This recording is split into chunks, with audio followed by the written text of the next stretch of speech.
Avec ces enchaînements de confinement, couvre-feu et l'arrêt des compétitions qui ont été assez longs mais qui touchent à sa fin, beaucoup de joueurs ont lâché l'affaire et certains ont même tiré une croix sur le football. Maintenant, pour permettre à un maximum de personnes de reprendre sérieusement le football, je vais te donner dans cette vidéo un protocole de reprise à faire après une période de repos ou d'inactivité allant de 3 semaines à plusieurs mois.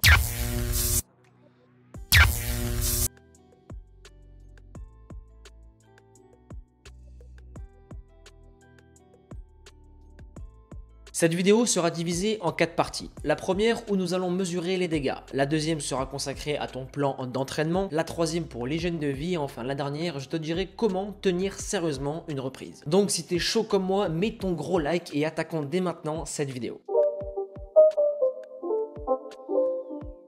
Cette séance te mettra une claque, mais te permettra d'établir un plan bien précis afin d'avoir le protocole le plus structuré possible. Concernant tous les tests physiques, les voici. Pour l'endurance, tu as le Luc Léger, le Vameval et le test Cooper. Choisissant un des trois, et pour être encore plus précis lors de ces tests, rajoute un cardio-fréquence-mètre que tu peux en trouver à 15 € chez Decathlon pour connaître ta fréquence cardiaque maximale, qui sera un point hyper important dans l'élaboration d'un bon programme de reprise. Le deuxième va être musculaire. Ça peut être le test de Bosco ou encore MyJump, et d'ailleurs c'est celui que j'utilise en séance avec mes joueurs, ou encore tu peux utiliser pour mesurer ta distance un bond à pieds joints vers l'avant. Ces différents tests ont pour but de définir ta puissance et donc d'avoir un repère de départ. Et si par exemple tu as été blessé à la jambe, tu peux mesurer la circonférence de celle-ci pour avoir un repère, et exactement la même chose si tu as eu une blessure sur les muscles du haut du corps. Et enfin le dernier test qui va être consacré à la vitesse. Je sais que les vrais tests de vitesse se déroulent soit avec des cellules ou soit encore avec l'application Massprint qui fait largement l'affaire. Mais malheureusement je sais qu'il y a trop de personnes, ou du moins beaucoup, qui n'ont pas des cellules ou encore l'application, donc vous pouvez le faire avec des chronos, même si cela reste assez approximatif. Et enfin, dernière chose, avant de démarrer, tu dois te peser et calculer ton taux de matière grasse avec une pince à pli cutanée disponible en pharmacie. Après avoir fait tout ça, tu dois normalement avoir ce genre de fiche. Exemple, Pierre, c'est un joueur qui a abandonné durant ce confinement, mais qui a décidé de se bouger le cul dès maintenant pour ne pas avoir des regrets dans 10 ans. Donc là, tu as son poids de 75 kg, masse grasse 14%, ce qui n'est pas dans la fourchette de performance. En footballeur de haut niveau, c'est entre 6% pour les plus secs et 12,5% pour les plus épais. Ça peut dépasser pour certains gardiens, mais ça reste encore très rare. Pour les muscles, la puissance, on a l'option 1 qui l'a fait bon vers l'avant à 3,10 m, ou encore l'option 2, test de Bosco, 47 cm, et enfin l'option 3 avec MyJump, 45 cm. Et encore une fois, je le répète, choisissant un des trois. Ensuite, si Pierre a eu un retour de blessure, il peut avoir une circonférence de la cuisse droite 41 cm, ou encore une circonférence du biceps droit de 29 cm. Maintenant pour l'endurance, donc option 1 c'est l'effet test Cooper, il aurait fait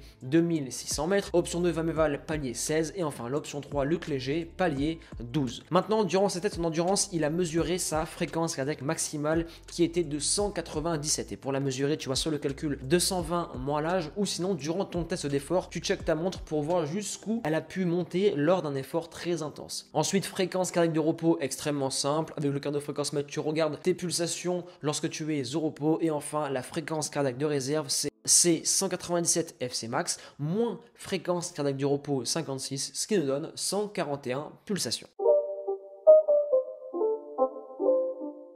Avant tout quiproquo, je tiens à vous dire que ce programme est pour un joueur qui a lâché le football entre 3 semaines et 4 mois et qui n'a pas pris excessivement de poids et qui ne revient pas des croisés. Si bien sûr c'est le cas pour certains qui ont pris une trop longue période de repos, le programme sera soit à alléger, soit à prolonger, et pour un retour de blessure comme les croisés par exemple, c'est à faire au cas par cas avec soit un coach ou soit un kiné. Maintenant le programme de reprise, il est sur 6 semaines avec une surcharge progressive, et en fin de cycle tu pourras faire le bilan en refaisant les tests faits juste avant. Pour la semaine 1, tu as 2 footings de 30 à 45 minutes, selon chacun bien évidemment, à 75% de la fréquence cardiaque de réserve, plus 2 séances de full body en salle ou au poids du corps. Pour le calcul de la fréquence cardiaque de réserve, je te le donne. Donc celle de Pierre, on l'a vu au préalable, c'est 141. Donc tu fais 141 x 75%, ce qui nous donne 105, et ce chiffre-là, tu l'ajoutes à ta fréquence cardiaque de repos, ce qui nous donne 162 pulsations minutes, et c'est ce à quoi Pierre doit s'en tenir lors de ses sorties de 30 à 45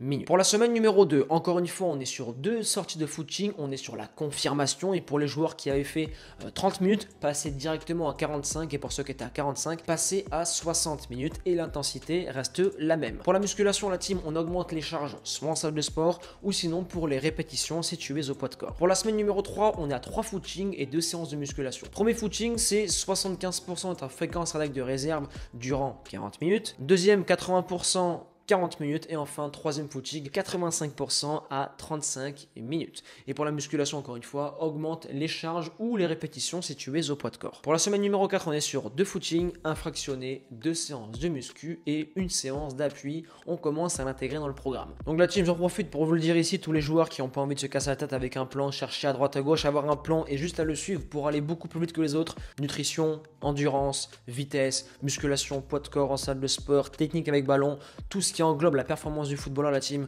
vous avez le lien de tous mes différents programmes en description. Donc pour les 2 footings, c'est très simple. Le premier, 80% de ta fréquence cardiaque de réserve. La deuxième séance de footing va être sur 5 tours à une 40, 5 tours à une 30 et 5 tours à une 20 selon bien sûr les niveaux de chacun. Donc en gros, ça fait 15 tours de terrain à la fin. Pour le fractionné, on est sur du 15-15 à 100% de votre VMA. Donc par exemple, si tu étais au palais 17 lors du test Vameval, tu vas courir à 16 km/h durant 15 secondes, puis récupération pendant 15 secondes, et etc. et vice versa, durant 6 minutes minimum, bien sûr. Pour les 2 séances de musculation, c'est exactement la même chose. Continue le gain de muscle de puissance en augmentant soit les charges, soit les répétitions. Et enfin, pour les séances d'appui, tu en as plusieurs sur la chaîne et je te recommande soit la séance de vivacité ou encore la dernière vidéo que j'ai sortie sur la coordination. Bien sûr, je tiens à préciser que vous pouvez faire par exemple une séance de musculation et juste derrière enchaîner avec un 15-15 ou encore une séance d'appui plus un fractionné juste après. C'est bien sûr à vous de vous adapter par rapport au couvre-feu, si vous êtes en confinement ou encore par rapport à votre emploi du temps. Pour la semaine numéro 5, c'est 2 fractionnés, 3 muscu et 2 appuis. Pour les 3 séances de muscu, c'est half body et je vous renvoie à ma vidéo la team sur la musculation qui est disponible sur la chaîne où je vous explique comment organiser une séance. Ensuite la team, 2 fractionnés, encore une fois on reste sur du 15-15, 100% de la VMA et tu as 6 minutes minimum encore une fois. Et si vraiment tu commences à galérer au niveau du 15-15, tu peux en faire 1 sur 2 sur hammer ou encore sur vélo. Et enfin tu rajoutes 2 séances d'appui dans cette semaine numéro 5. Maintenant semaine 6 qui est la dernière de ce cycle de reprise, tu as 2 fractionnés, 3 appuis et 3 séances de muscu. Pour les 2 fractionnés, tu as 15-15, 6 minutes à 105% de ta VMA et enfin un 5-25 qui est vraiment un fractionné qui est plus poussé sur la vitesse durant 6 minutes. Et encore une fois, les distances sont de la surface de réparation jusqu'au milieu de terrain durant 5 secondes et ensuite repos 25 secondes et tu repars sur 5 secondes. De toute façon, je t'affiche un schéma juste ici. Maintenant, on passe sur les conseils de récupération et le côté mental car ça va être très dur, tu vas être très courbaturé, tu vas être très fatigué sur le début. Donc, je te recommande bas de contention, boisson de récupération, étirement, voire même de la mobilité articulaire pour optimiser cette récupération et pouvoir enchaîner. Ensuite, mentalement, accepte d'être au début sur un plateau de stagnation car c'est tout à fait normal. Tu es sur une reprise et bien évidemment, accepte la difficulté et tu verras qu'au bout des 6 semaines, tu seras déjà très bien. Maintenant, pour la nutrition, je vais aller à l'essentiel. Pour une reprise, il y aura environ 90% de chances que tu aies une légère perte de poids à faire. Donc, organise tes glucides autour des séances en les assimilant par plusieurs boissons ou repas 1 heure avant ta séance jusqu'à 3 à 4 heures après ton entraînement ou ta séance de musculation. Pour les protéines, reste aux alentours de 1,6 g par kilo de poids de corps. Un repas plaisir toutes les 2 semaines ou toutes les semaines selon les profils. Et enfin, je te recommande des boissons pour l'effort à tes débuts pour tenir le choc. Maintenant, pour avoir beaucoup plus de précision sur le sujet, tu as le e-book gratuit de la vidéo du footballeur dans laquelle j'ai consacré un chapitre entier à la nutrition qui est disponible gratuitement en description.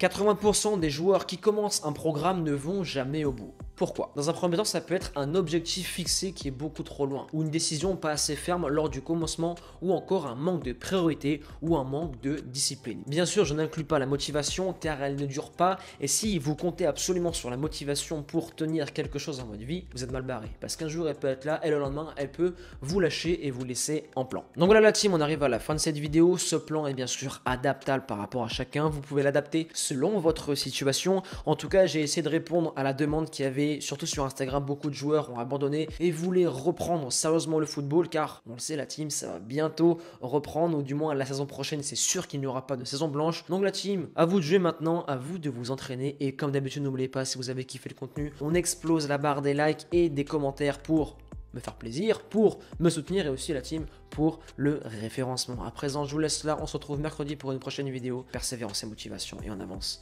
ensemble. Donc la team, j'en profite pour vous le dire ici, tous les joueurs qui n'ont pas envie de se casser la tête avec un plan, chercher à droite à gauche, avoir un plan et juste à le suivre pour aller beaucoup plus vite que les autres. Nutrition, endurance, vitesse, musculation, poids de corps en salle de sport, technique avec ballon, tout ce qui englobe la performance du footballeur, la team. Vous avez le lien de tous mes différents programmes en description.